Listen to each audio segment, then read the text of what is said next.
Certinho? Todo mundo certo? O áudio tá bom? O vídeo, a apresentação, tá todo mundo aí? Então, beleza. Turma, então, dando continuidade à patologia do sistema genital feminino, hoje na aula a gente vai ver dois temas, tá? A patologia das tubas uterinas e a patologia da placenta, tá bom? A ordem mais didática seria a gente falar sobre a patologia do corpo uterino, porque na aula da semana passada a gente falou de colo uterino, tá? Mas só justificando aqui rapidamente, a aula de patologia do corpo uterino é uma aula maior, tá? E por isso, então, ela vai ficar para amanhã à tarde, que a gente tem mais tempo. Hoje, como a gente tem um tempo mais curtinho, então eu estou encaixando essas duas aulas que são mais rápidas, que é a patologia das tubas e a patologia da placenta, tá? Novamente, eu não tenho aqui tempo para falar tudo sobre a patologia das tubas uterinas. A gente está escolhendo algumas doenças preferencialmente, tá? E vão ser aqui as inflamações da tuba uterina, que são as salpingites, tá?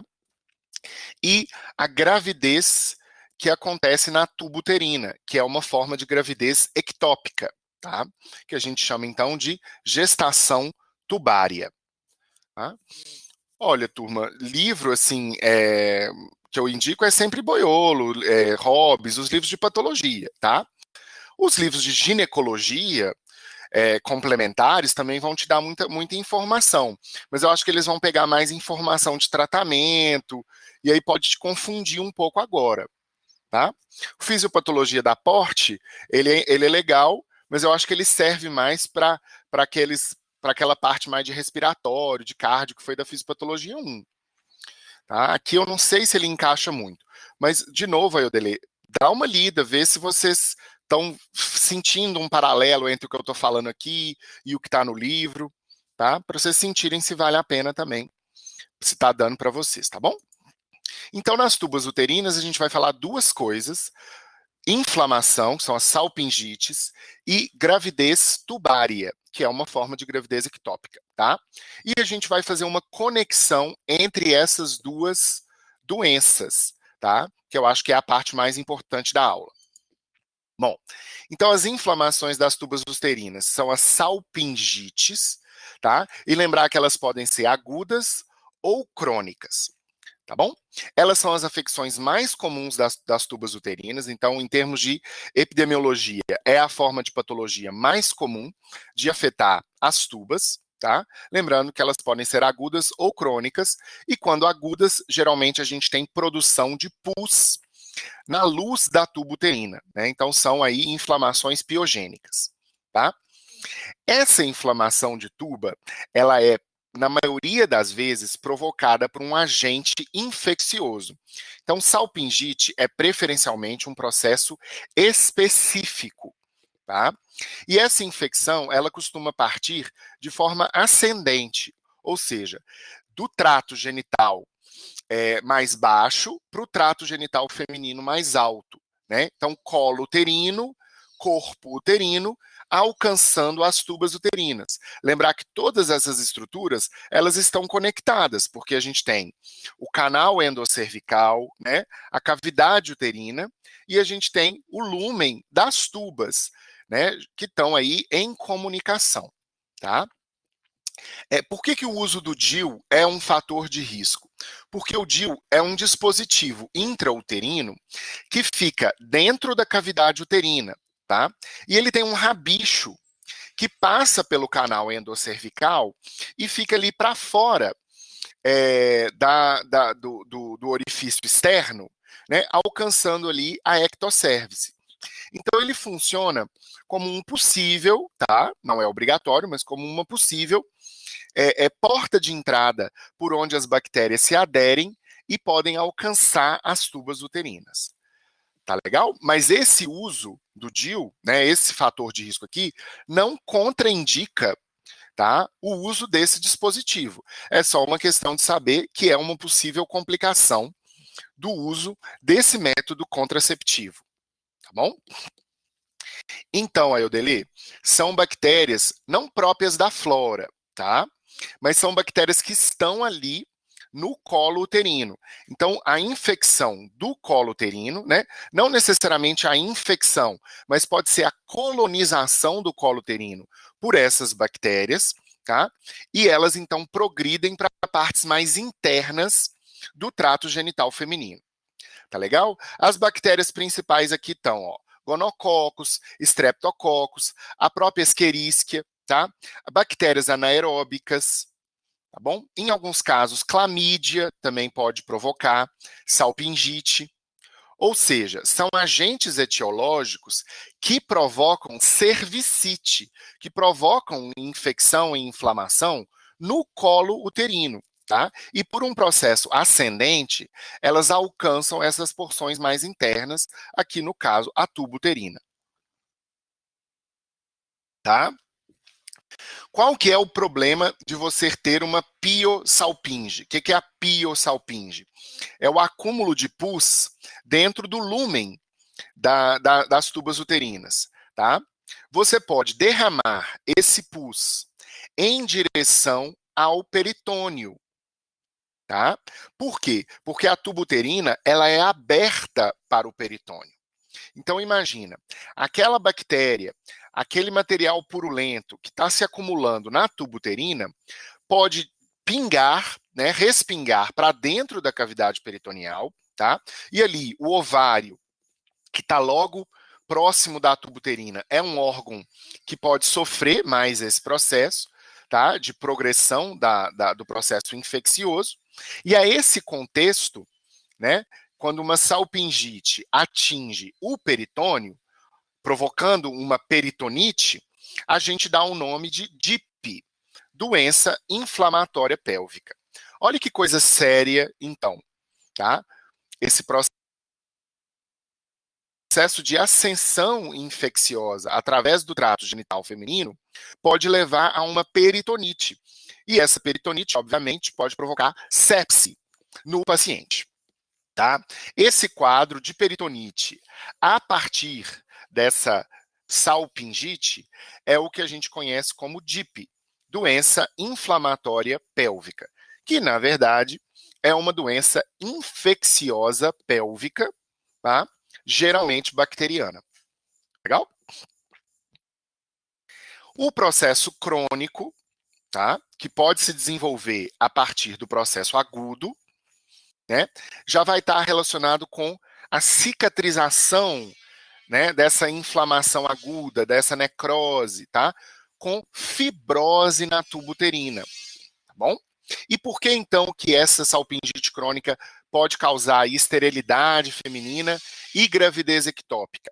Porque essa fibrose, junto com a atrofia do epitélio, podem dificultar a chegada do espermatozoide para encontrar com o óvulo, causando esterilidade, né, infertilidade, ou então pode acontecer que o espermatozoide consegue fecundar o óvulo, mas o óvulo, né, aqui no caso o zigoto, não consegue progredir para a cavidade uterina, né, por conta dessa fibrose que deixa as tubas uterinas mais tortuosas, né, até com pontos de estenose, tá? E aí com isso, turma, o que você tem aqui?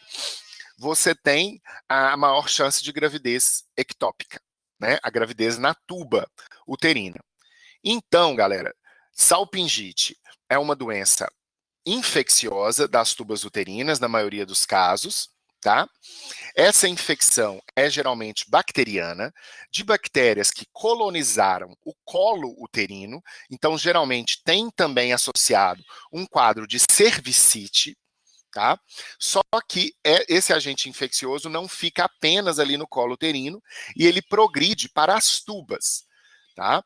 Nas tubas, de forma aguda, ele provoca muita necrose, muito pus ali na tuba uterina, que é o que a gente chama de piosalpinge, tá?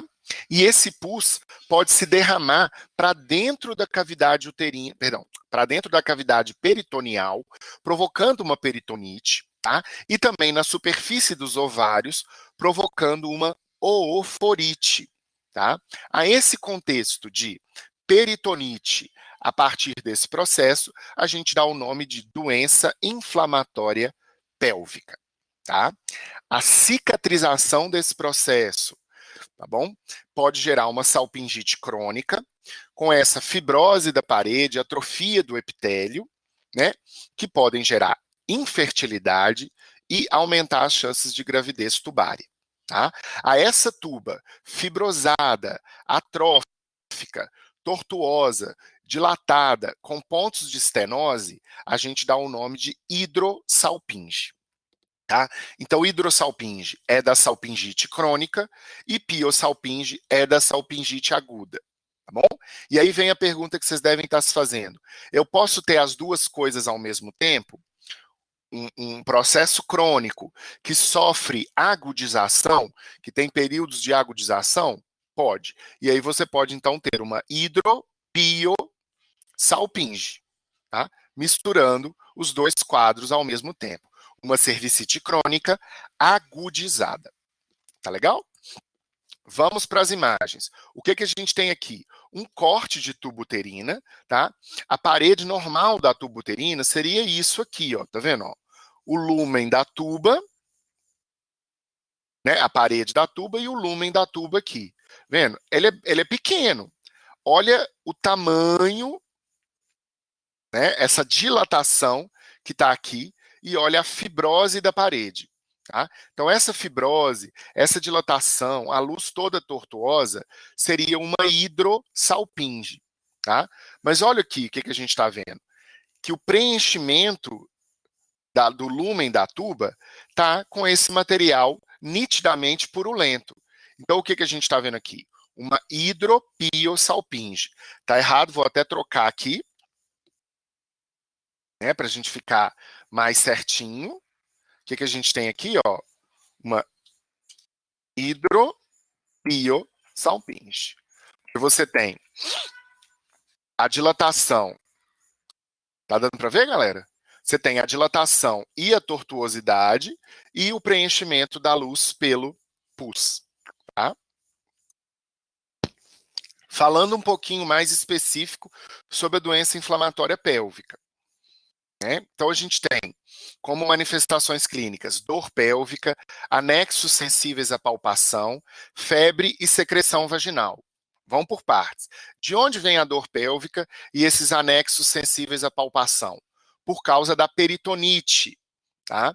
E por causa também da ooforite, que é a inflamação dos ovários. A febre vem pelo processo infeccioso, né, que está ganhando aqui proporções maiores, e a secreção vaginal, ela está aqui tanto pelo processo de cervicite, que costuma acompanhar a doença inflamatória pélvica, mas também pela própria salpingite. Da mesma forma que a secreção escorre para dentro do peritônio, essa secreção também pode voltar para dentro da cavidade uterina e descer pelo canal vaginal, tá? Gerando aí uma secreção vaginal. Tá?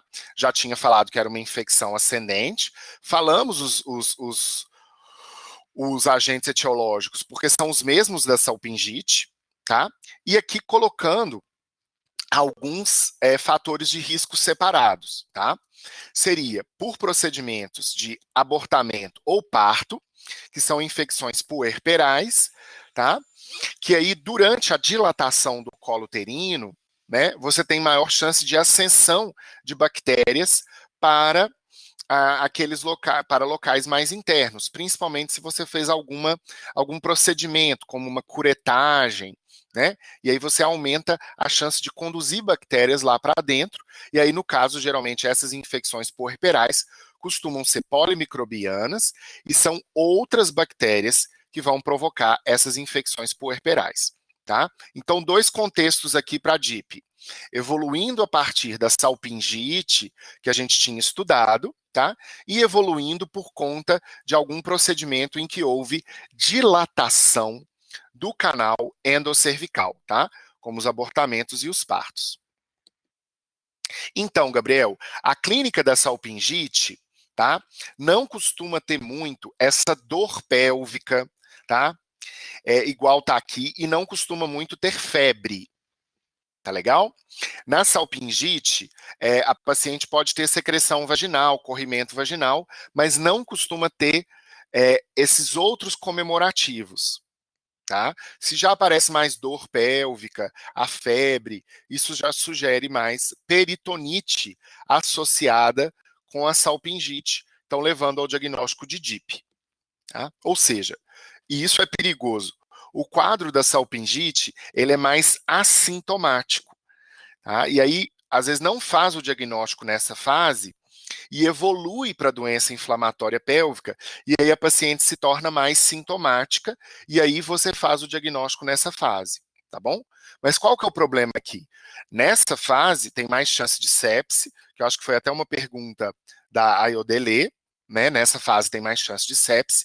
E outra coisa que tem mais aqui que pode acontecer são aderências entre os anexos com outros órgãos do peritônio, né, que estão ali na cavidade peritoneal, porque a inflamação está se espalhando.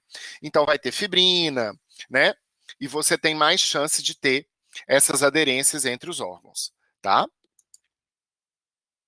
Então a gente tem uma reação supurativa na doença inflamatória pélvica, tá? Acometendo os órgãos do trato genital feminino e o peritônio, tá? O endométrio é uma coisa até curiosa. Geralmente ele não mostra tanto uma endometrite, tá? O processo é mais intenso nas tubas mesmo, com a salpingite, tá? Gerando a piosalpinge. Você tem, como o processo chega até o ovário, né?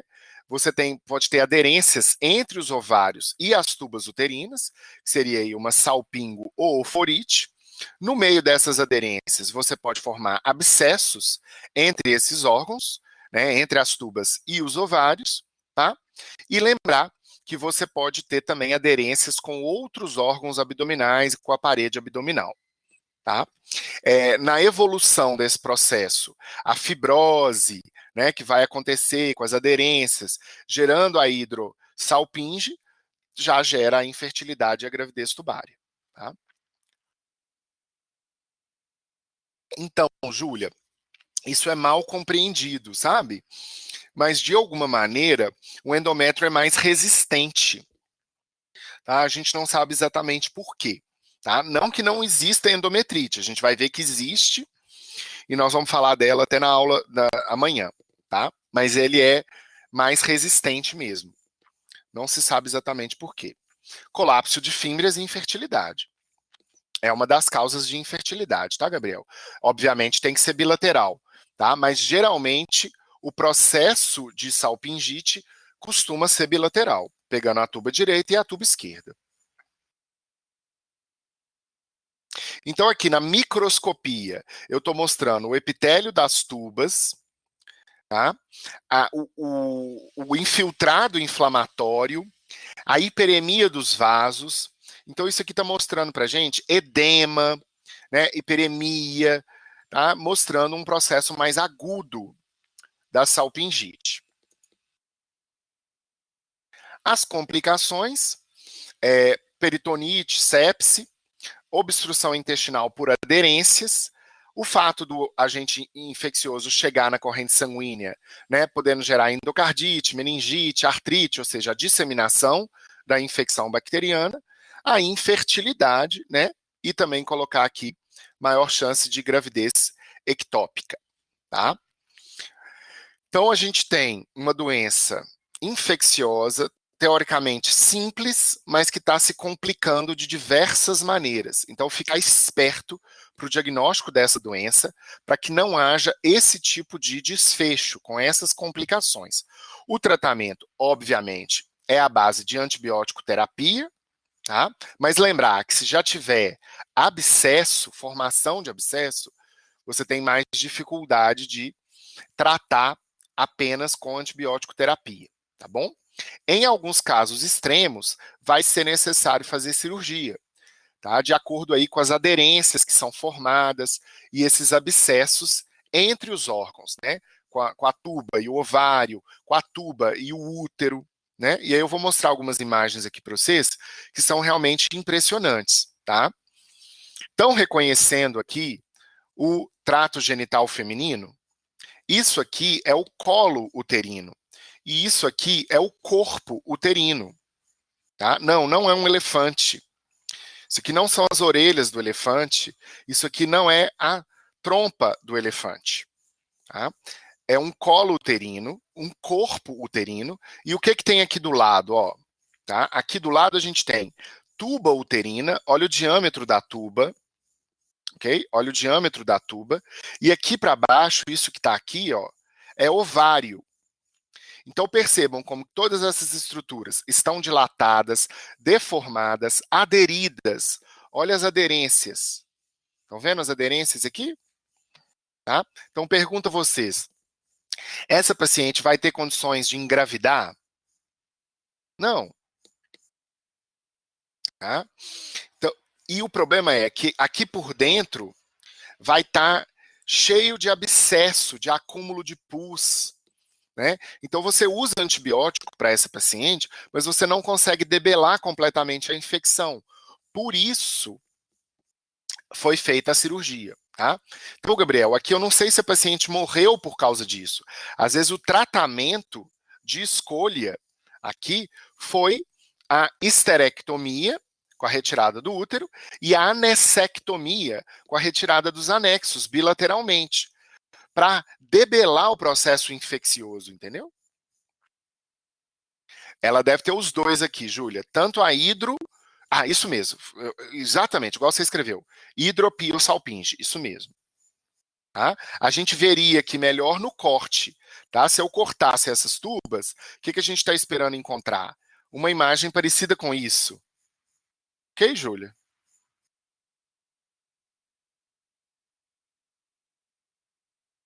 Deu para entender, galera? Claro que isso aqui é um caso extremo. Não fica dessa maneira da noite para o dia.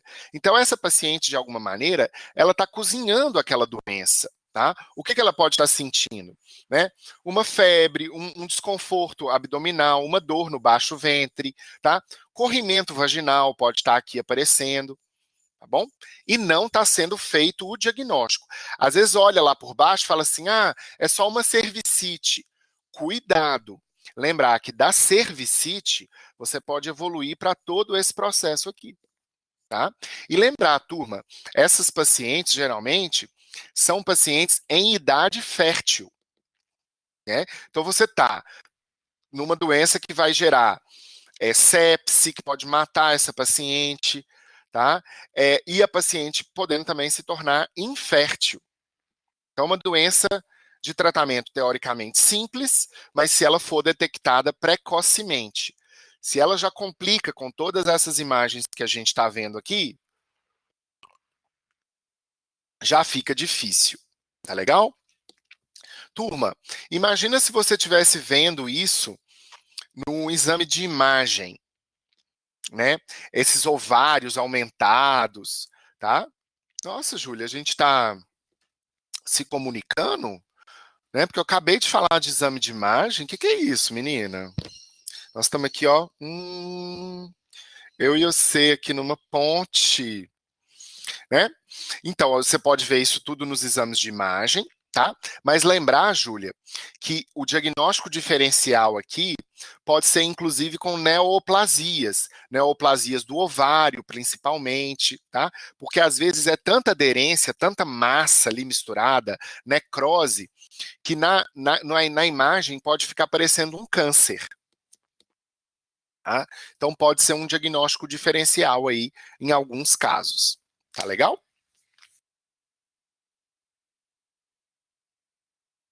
E aqui, turminha, né? O útero está aqui, ele está aberto, a gente está vendo o colo uterino, o corpo uterino, tá? Aqui tem até um pólipo.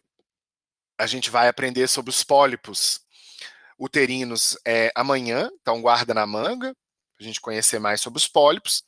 E aqui de um lado e do outro a gente está vendo as tubas uterinas, né? Estão parecendo luvas de boxe, não estão? Tão dilatadas que estão aqui, ó. Né? Olha para você ver, as tubas uterinas estão maiores que o próprio útero, tá? E misturado nessa história aqui, ó, tem os ovários, ó. Isso aqui é um ovário preso aqui nessa história, tá? Provavelmente aqui é outro ovário, tá? Então imagina que se você cortar essas estruturas, né, seccioná-las aqui, vai estar daquele jeito, ó.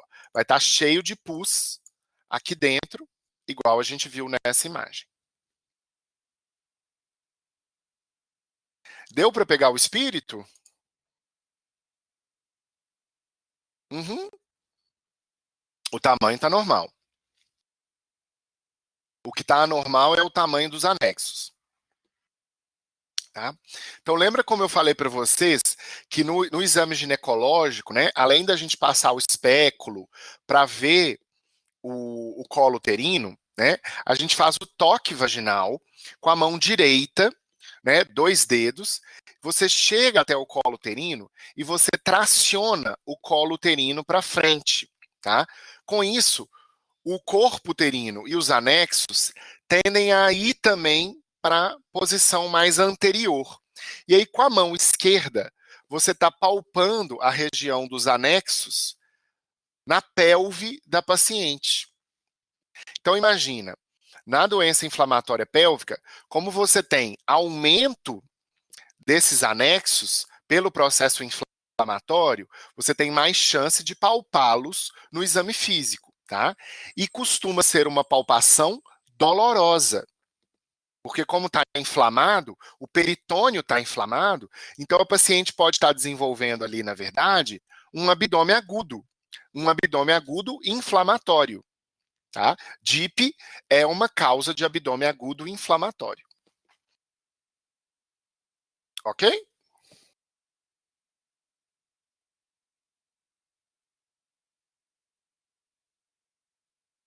Galera, fechamos a parte de inflamação, que são as salpingites.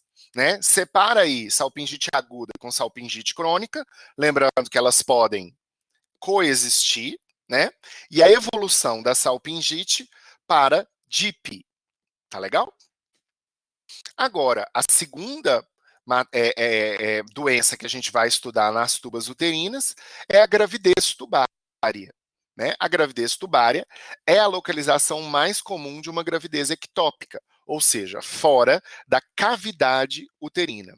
Quais são condições predisponentes? Tá? A principal delas é DIP com salpingite crônica, lembrando que não precisa ter DIP, tá? Só a salpingite crônica já é um fator de risco, tá bom? Só a salpingite crônica já é um fator de risco, tá? Outras formas de aderências peritubárias que podem acontecer na evolução de uma apendicite, tá? A partir de uma endometriose, a gente vai estudar a endometriose na aula de amanhã, tá? E também casos de cirurgia prévia que provocam bridas pós-cirúrgicas. Tá? Se você adere à tuba uterina a outras estruturas, você diminui a mobilidade dessa tuba uterina, o peristaltismo dela. Tá? E com isso, fica mais lento o trajeto do zigoto pela tuba uterina. E ao invés dele fazer a nidação na cavidade uterina, ele se implanta na parede da tuba. Tá? A apendicite aqui, Ayodeli, está mais como um processo inflamatório no apêndice, gerando aderências com a tuba. Então, uma consequência de uma apendicite gerando aderência com a tuba. Tá? Às vezes não foi apendicite propriamente dita, mas pela apendicite fez uma cirurgia para retirar o apêndice, apendicectomia. E aí a cicatriz que se formou ali no apêndice, né, na retirada do apêndice, provocou uma aderência com a tuba, entendeu? E isso pode favorecer também a negócio, tá? E o uso de DIU está aqui, mais ligado com o processo da salpingite. Tá legal? O uso do DIU mais ligado no processo da salpingite. Mas lembrar, turma, que gravidez tubária pode acontecer mesmo sem condições predisponentes, tá? Numa tuba aparentemente normal, sem nenhuma condição subjacente, a paciente tem risco de desenvolver gravidez ectópica, tá? Lá na tuba uterina, tá bom? O desenvolvimento desse zigoto na parede da tuba, né, vai ter lá a multiplicação das células, formar a mórula, né, vai começar a formar elementos da placenta, tá? Saco vitelínico, Enfim, a gente tem todos os elementos ali começando a se formar na parede da tuba uterina. E uma coisa que acontece é a multiplicação dos vasos, né? A gente tem uma angiogênese muito grande, porque seria ali a tentativa de formar os vasos da placenta. Por isso, a tuba uterina, com gravidez, ela é uma tuba dilatada, tá? E com um aumento de sangue dentro dessa tuba uterina. E a isso a gente dá o nome de hematossalpinge. Então, hematossalpinge é uma tuba dilatada e cheia de sangue. A principal condição que gera hematossalpinge é a gravidez tubária, tá? O patologista vai olhar para isso no microscópio e vai identificar aí se ele vê vilosidades coriônicas, entendeu? Elementos que sugiram o desenvolvimento embrionário ali naquele local, tá? Não precisa ter o embrião, tá? Nem sempre a gente consegue ver o embrião. O que chama mais atenção é o desenvolvimento dos elementos coriônicos, tá? Enfim, ok? Quais são as complicações? Aumenta a chance de torção dessa tuba uterina, porque ela está dilatada, né? Então você tem mais chance dela rodar no eixo dela própria, e isso pode gerar infarto da tuba uterina, bom, que é também uma causa de abdômen agudo. Tá? À medida que eu dilato essa parede da tuba, ela pode se romper, e aí, como está cheio de sangue ali, vai haver hemorragia, né, que é uma forma de hemoperitônio, tá? E isso também provoca abdômen agudo, né, porque o derramamento de sangue na cavidade uterina é uma causa de peritonite, então vai gerar dor abdominal, tá bom? E dependendo do volume de sangue que a paciente perde nessa ruptura, pode evoluir com choque hipovolêmico e pode matar a paciente. Tá? Então é muito importante fazer o diagnóstico para poder tratar e a paciente não se desenvolver dessa maneira, ok? A tuba uterina, ela não comporta uma gravidez normal. Tá? Essa gravidez pode até chegar a algumas semanas de gravidez, o que não é comum, né? Mas certeiramente, né, certamente, vai haver um ponto em que ela vai romper a parede da tuba, né? E com isso a paciente pode morrer, tá? Logo, a gente tem que interromper essa gestação. Tá? A gente tem que interromper essa gestação. Tá legal?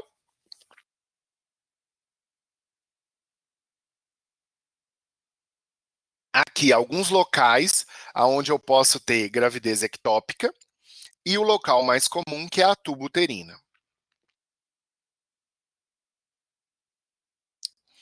E aqui mostrando, a tuba uterina, ela está aberta aqui. Olha como é que nesse ponto ela está extremamente dilatada e olha como que está muito hemorrágica aqui para dentro.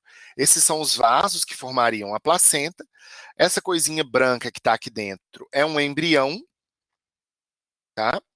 E aqui a gente está vendo a membrana, né, amniótica aqui, ó.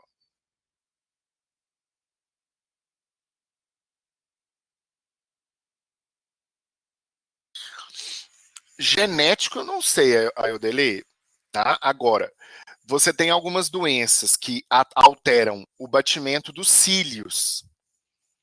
Aquelas discinesias ciliares podem favorecer gravidez tubária. Era isso que você estava querendo lembrar? Tá? Agora, o problema é que, na maioria das vezes, o tratamento para uma gravidez tubária, Ayodele, é muitas vezes cirúrgico. Você vai retirar aquela tuba uterina, tá? Muitas vezes vai ser isso que vai ter que ser feito. Então, não dá para você ter muita gravidez tubária recorrente, né? Porque geralmente retira-se a tuba. Tá? Você pode ter de um lado e do outro. Alguma dúvida nessa imagem? Bom, Essa aqui tá mais nítido para a gente ver, a parede da tuba tá aberta nessa posição, a gente está vendo o sangue escorrendo de lá de dentro, tá exposto aqui para a gente também um embrião, tá? Olha a notocorda dele aqui, ó, notocorda, aqui seria onde ia os membros inferiores, os membros superiores, aqui a cabeça, tá vendo? Onde estaria a cavidade ocular, tá? E aqui a gente está vendo as fímbrias com sinais de sofrimento. Tá vendo como é que elas estão bastante hemorrágicas, né? Isso aqui é sinal de que houve o quê? Torção dessa tuba, tá? Com infarto da tuba uterina associada a uma gravidez tubária, tá? Posso induzir aborto, Júlia, mas se a paciente já tiver complicado, como esses quadros aqui, o tratamento vai ser cirúrgico. Entendeu? Se a paciente chega numa emergência com torção da tuba, com ruptura de tuba, é tudo cirúrgico, tá? Se você consegue fazer o diagnóstico precoce, você pode tentar induzir algumas formas de aborto aqui, tá? Agora, eu confesso, e eu sempre falo isso com vocês, na hora do tratamento, eu sempre dou uma escorregada, né? Então, vocês conseguem verificar isso depois com os professores mais adequados, que seria o pessoal da parte da ginecologia e obstetrícia. Tá legal? Porque eu fico com medo de falar alguma besteira aqui.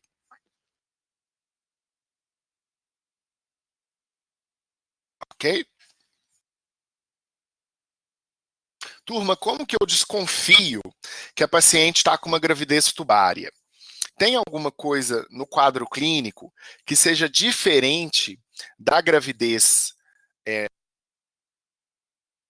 tópica, né? Da gravidez normal? O que vocês acham? Que pode aparecer no quadro clínico que é diferente? Primeiro, por que a paciente desconfia que ela está grávida? Por que a paciente desconfia que ela está grávida? O que chama atenção? Pode ser sintomas como enjoo, mas aí saindo um pouco da Rede Globo, né? Aquela coisa assim, a paciente começa a ficar enjoada, você está grávida, né? O mais importante é isso: falta de menstruação, ausência de menstruação, parar de menstruar, menstruação atrasada, né? Alguém sabe o nome técnico para isso? É uma palavra só. O nome técnico. Isso, amenorreia. Exatamente, amenorreia. Tá? Então, amenorreia. O que você vai pedir para paciente que está com amenorreia? Para confirmar a gravidez. O HCG. Galera, peraí só um minutinho que eu acho que eu vou parar a gravação aqui 2 segundos. E aí vocês colocaram aí o HCG, tudo certo, tá? O HCG aqui não vai acusar algo. Não, você não pode confiar nesse HCG como uma coisa que vai te indicar que a gravidez está na tuba, tá? Tipo assim, tomar cuidado, mas o HCG vai estar positivo, tá bom? Por isso que, além de fazer o HCG, o que é importante, né? Quando ele dá positivo, o que isso? Aí eu delei, aí o ultrassom, tá? E aí, obviamente, no ultrassom, né, o ultrassonografista vai procurar a detectar se tem implantação na cavidade uterina. E ele não vai encontrar nada na cavidade uterina, tá? E ele vai encontrar nas tubas. E aí o diagnóstico é feito no ultrassom. Tá legal? Agora, voltando aqui um pouco para trás, eu perguntei dos sintomas e aí a Iodelê colocou dor. Tá? É importante a gente lembrar isso porque o desenvolvimento da gravidez na tuba uterina tem mais chances de provocar dor pélvica, tá bom? Podendo ser uma causa aí de um abdômen agudo.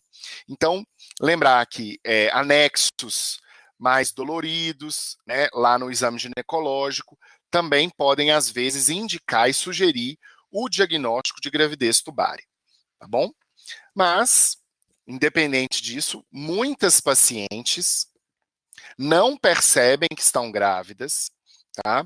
Não sentem dor, ok? E complicam com torção, com ruptura, tá? E aí um quadro agudo em que a paciente sente a dor abdominal e que se ela estiver sangrando muito, ela pode aí ter evolução para choque hipovolêmico, e aí nessas situações a gravidez tubária, ela se transforma numa urgência ginecológica, tá? Né? Gineco-obstétrica, né? E aí a paciente vai ter que fazer cirurgia para poder resolver o problema.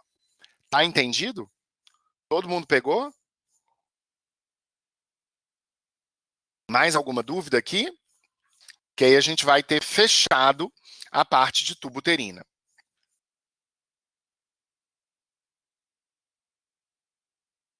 Então tá bom.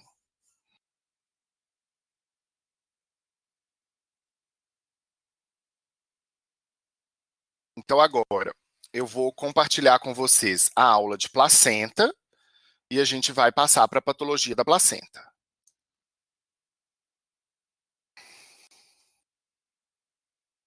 Podemos?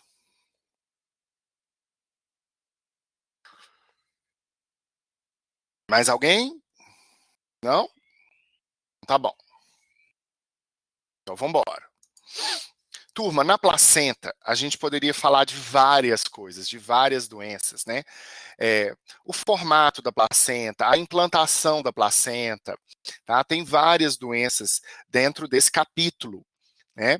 Patologia placentária. Mas eu escolhi para a gente discutir aqui algumas doenças em que a placenta se transforma num órgão proliferativo, uma proliferação patológica das células que compõem a placenta, tá? Essas células sendo o trofoblasto.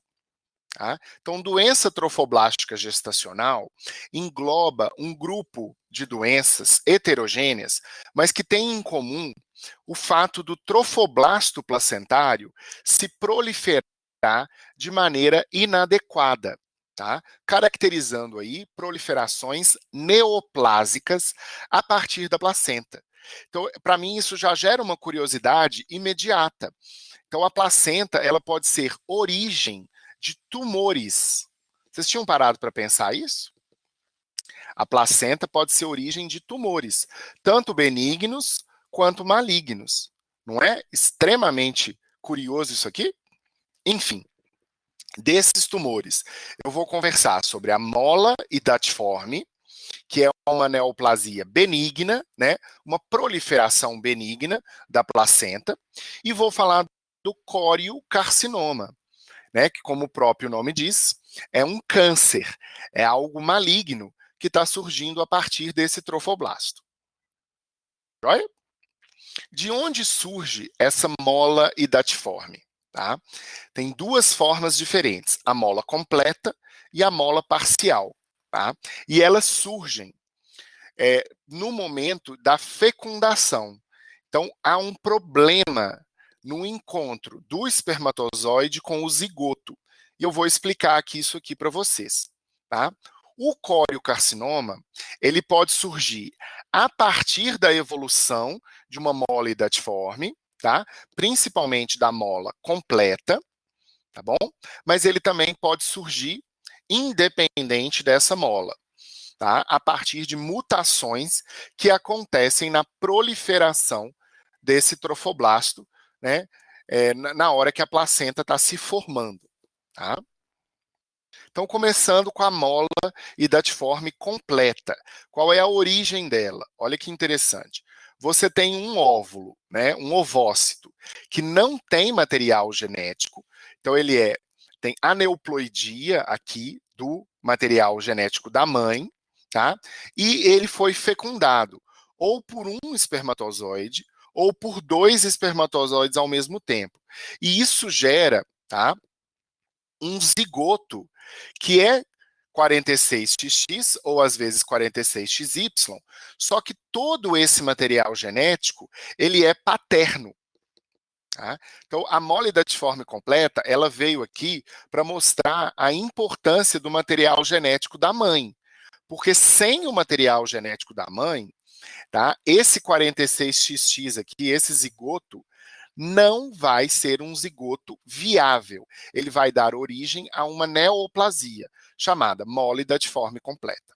Tá? O que vai acontecer aqui, turma? As vilosidades coriônicas da placenta, elas vão se multiplicar de maneira descontrolada.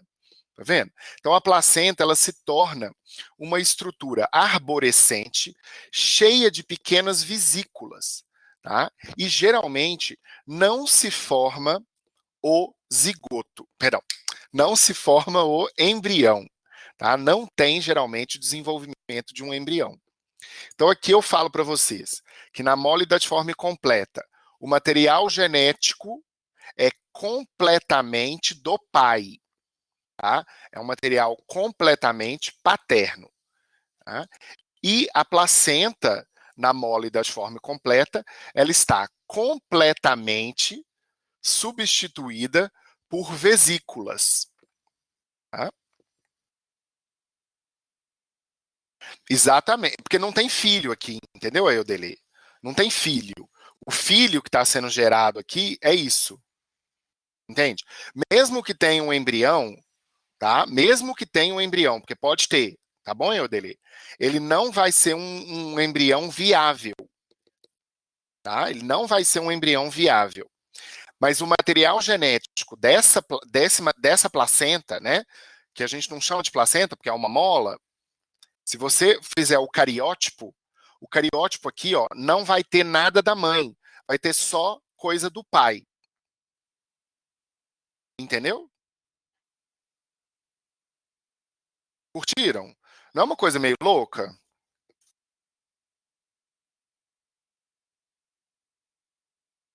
Então, se for um espermatozoide, o material vai duplicar, tá? Na duplicação desse material, ele vai passar para diploide. Se forem dois espermatozoides, vai somar o material de um com o outro. Entendeu, Júlio?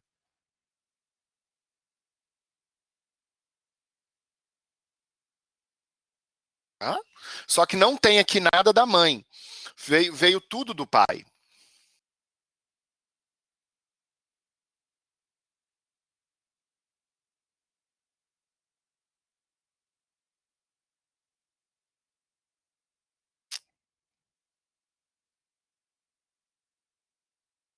Não estou entendendo suas perguntas. Me explica aí. Ah, tá. Isso aqui é raro, raríssimo, raríssimo. Entendeu? Você tem dois espermatozoides aqui mais espertinhos e deu um problema aqui na reação que impede a fecundação de dois. Né? Então, isso é raro. Tá? Isso aqui de baixo é muito raro. O mais comum, obviamente, é aqui. Tá legal? O mais comum é aqui de cima. Tá? Beleza? Todo mundo entendeu? Macroscopia, estão vendo as vesículas? São as vilosidades coriônicas, que estão bastante edemaciadas. Olha as vesículas.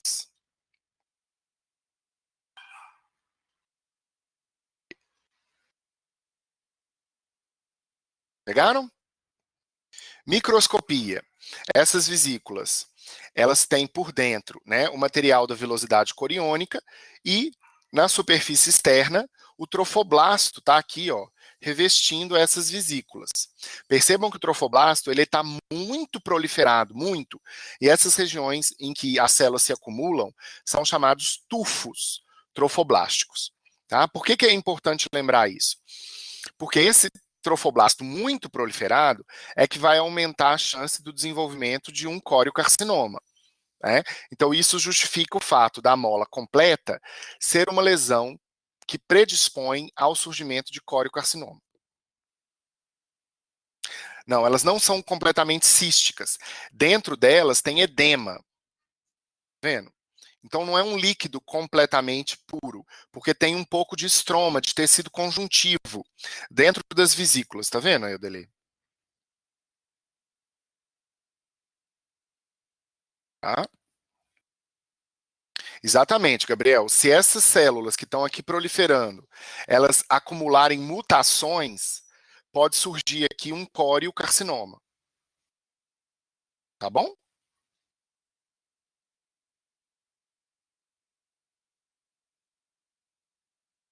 Pode surgir aqui coriocarcinoma.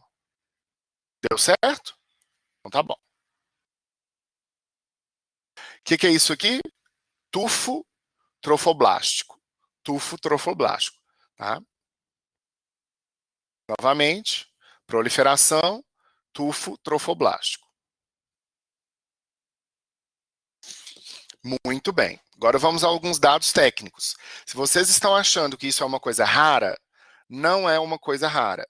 Um para cada 2.000 a 1.500 gestações é uma coisa comum, pode acontecer. Vocês podem se deparar com uma mola idatiforme completa na vida de vocês, tá? E uma coisa curiosa que a gente não sabe por quê, mas essa incidência ela é ainda mais elevada em mulheres de origem asiática, tá? Então, essa incidência ainda é maior lá. Fatores predisponentes, além da etnia asiática, a idade da paciente. Então, uma gestação que acontece antes dos 20 anos e uma gestação mais no final do período fértil da mulher, entre 35, 40 ou acima de 40 anos, são fatores de risco. Tá? O quadro clínico é um quadro clínico de gravidez. Tá? Mas como a paciente está grávida com essas vesículas lá dentro da cavidade uterina, tem mais chance de acontecer hemorragia, tá? Pode ser que a paciente elimine essas vesículas ali, tá bom? Há uma tendência do útero crescer mais do que ele deveria, de acordo com a idade gestacional, tá certo? Hiperemese é o enjoo, né? Aumenta a chance de enjoo, tá? Pode ter aí casos de pré-eclâmpsia, e por isso é até um motivo de retirar essa lesão, além da chance de evoluir para o coriocarcinoma, né? Pode ter aí um aparecimento de cistos no ovário, né? E níveis elevados de beta-HCG. Aqui é interessante, o beta-HCG aqui, ele é desproporcionalmente mais alto do que ele deveria estar. Tá? E isso pode fazer você desconfiar de uma mola, tá? Por esse aumento excessivo. Bom? Isso mesmo, Júlia. O beta-HCG vai dar positivo e ela vai ter amenorreia normalmente? Sim, só que ficar esperto, porque como ela pode desenvolver hemorragia por conta da mola, pode ser que ela não perceba que ela está em amenorreia. Entendeu? Então isso pode dificultar o diagnóstico. Tá? Complicações. Embolização das vesículas pode acontecer, tá? Malignização é muito importante. A evolução para coriocarcinoma, tá? E aqui estão outras formas de doença trofoblástica gestacional, tá bom? Mas a mais importante aqui seria o coriocarcinoma. Alguma dúvida aqui? Não é uma coisa muito doida? Então, o que a gente tem que fazer? Se você descobre que a paciente tem uma mola, tá? Você tem que fazer curetagem, bom? Você pode ter embolização a partir das vesículas, Gabriel. Tá? Essas vesículas gerando êmbolos dentro da corrente sanguínea.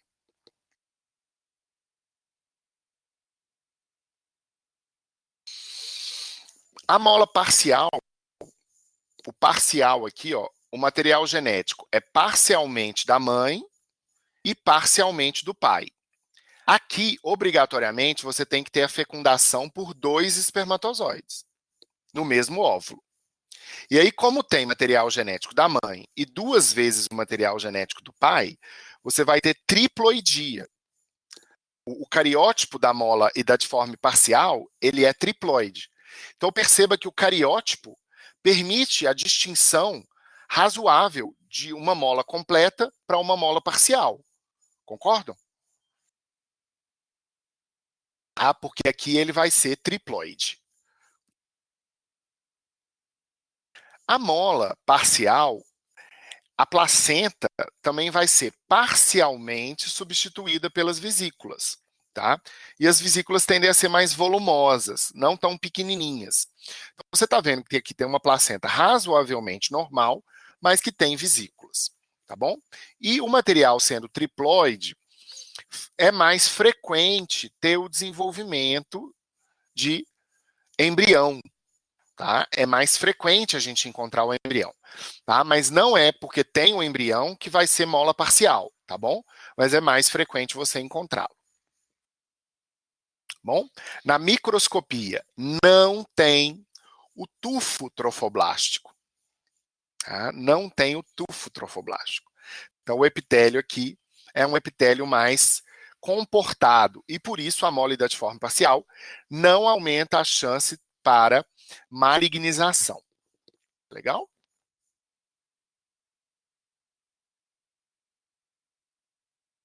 Alguma dúvida na mola parcial?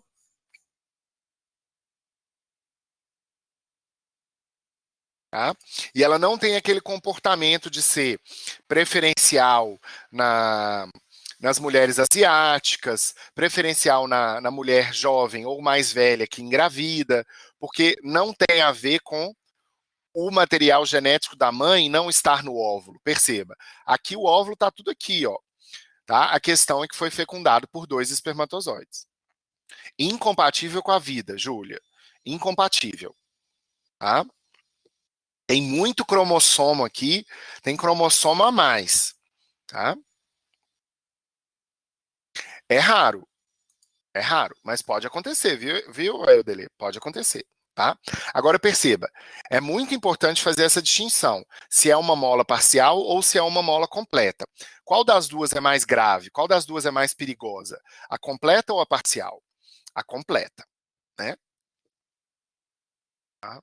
Mas independente, se eu estou vendo que é uma gestação de mola, tá?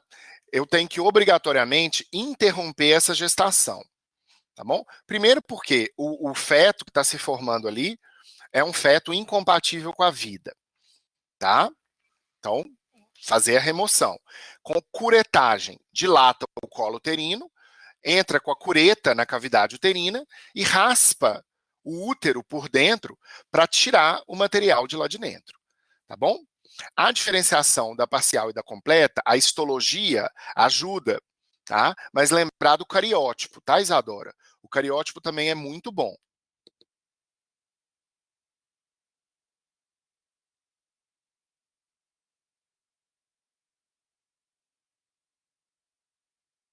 O beta-HCG vai aumentar também, desproporcional, tá, Gabriel? Beta-HCG pode ter alteração. E o ultrassom, entendeu? O ultrassom vai te mostrar uma placenta. Essas vesículas podem ser vistas no ultrassom, tá? Essa placenta estranha. E o feto com as malformações. Entendeu? Então, o exame de imagem aqui é muito importante para o diagnóstico. Galera, fiz a cureta, tá? Aí o que eu espero? Depois que curetou, o que vai acontecer com o beta-HCG da paciente? O que você espera acontecer com o beta-HCG?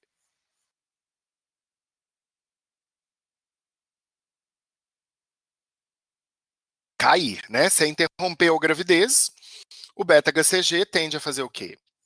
Diminuir, tá? E se o beta-HCG persiste e começa a aumentar? O que a gente está imaginando aqui? Né? A evolução dessa neoplasia, tá? Ou ela persiste lá e você tem que curetar mais, né? Ou pode ser que já tenha aparecido o que aqui nesse contexto? Um coriocarcinoma. Tá? Então, mola, principalmente na mola completa, você tem que acompanhar a paciente até acho que 1 ano depois, se eu não me engano, fazendo beta-HCG para ver se tem algum ponto ali em que houve evolução para coriocarcinoma e que ainda não apareceu para você, tá? Essa evolução. Bom, e o beta-HCG é um bom marcador de coriocarcinoma. Aqui mostrando na parede do útero, tá, gente? Isso aqui é o miomέτrio, a parede do útero. Uma massa hemorrágica infiltrando a parede do útero, né? E na microscopia, um trofoblasto muito pleomórfico, né? O coriocarcinoma é uma neoplasia muito indiferenciada, muito agressiva, dá muita metástase, tá? Demais. Aqui na microscopia, como que ele é intensamente pleomórfico, tá? Os núcleos muito estranhos, células gigantes, tá? Núcleos muito corados, enfim, uma neoplasia bem encapetada. E aqui a gente coloca a incidência do coriocarcinoma nos Estados Unidos e na Ásia. Preciso explicar por que é mais comum na Ásia? Ou todo mundo entendeu? Hã? A idade materna para coriocarcinoma acima de 40 anos ou abaixo dos 19. Precisa explicar? Não? A precedência por mola idadiforme completa varia aí de 29% até 80%. Mas lembrar que qualquer gravidez pode evoluir para coriocarcinoma gestacional, mesmo uma gravidez completamente normal, tá? Então a placenta é teoricamente um órgão que pode gerar um câncer, tá? É claro que é muito mais raro numa gravidez normal. Se for numa mola idadiforme completa, essa chance aumenta muito. Tá? A apresentação clínica muito variável, pode inclusive se apresentar a partir das metástases. Tá? Pode inclusive já se apresentar a partir das metástases, e aqui pulmão e sistema nervoso central se destacam como órgãos que recebem essas metástases pela via hematogênica. Tá legal? Aqui só para fazer um comparativo. O coriocarcinoma também pode aparecer na gônada, tanto no ovário quanto no testículo. Aí ele não é um coriocarcinoma gestacional, ele é um coriocarcinoma gonadal. Tá? Lembrar que nas gônadas a gente tem as células que vão dar origem aos gametas, e esses gametas, quando eles fecundam, é que dariam origem à placenta. Tá? Então, teoricamente, você pode ter o coriocarcinoma surgindo a partir dos gametas, né, ou das células blastos, né, tipo ovogônia, espermatogônia, que são as células germinativas, que tem tanto no ovário quanto no testículo. Tá? Lá é bem mais raro do que o coriocarcinoma gestacional, tá bom? Mas é também uma neoplasia muito agressiva, tá? Muito metastática, com prognóstico ruim. Em comparação, o coriocarcinoma gestacional costuma ter um prognóstico melhor do que o coriocarcinoma gonadal, tá? E uma das explicações disso é porque, se você pega uma mulher, né, se ela tem um coriocarcinoma gestacional, geralmente ele veio de uma mola completa. E essa mola completa, ela não tem material genético da mãe. Então é como se ela tivesse um câncer que não tem material genético da própria pessoa, tem material genético apenas, teoricamente, do pai. Então esse tumor, ele é mais susceptível a tratamentos, quimioterapia, radioterapia, entendeu? Enquanto que se você tem um coriocarcinoma gonadal, o material genético que está ali naquele câncer é da própria pessoa. Entendeu? Muito louco isso, né? Eu acho, particularmente. Então, era isso que eu tinha para falar de placenta. A gente chegou ao final da aula. Se vocês não tiverem mais dúvidas, eu vou encerrar aqui. Tá? Dá uma olhada, não sei se vocês conheciam. Já tinham escutado falar de mola e datiforme? Ou foi a primeira vez?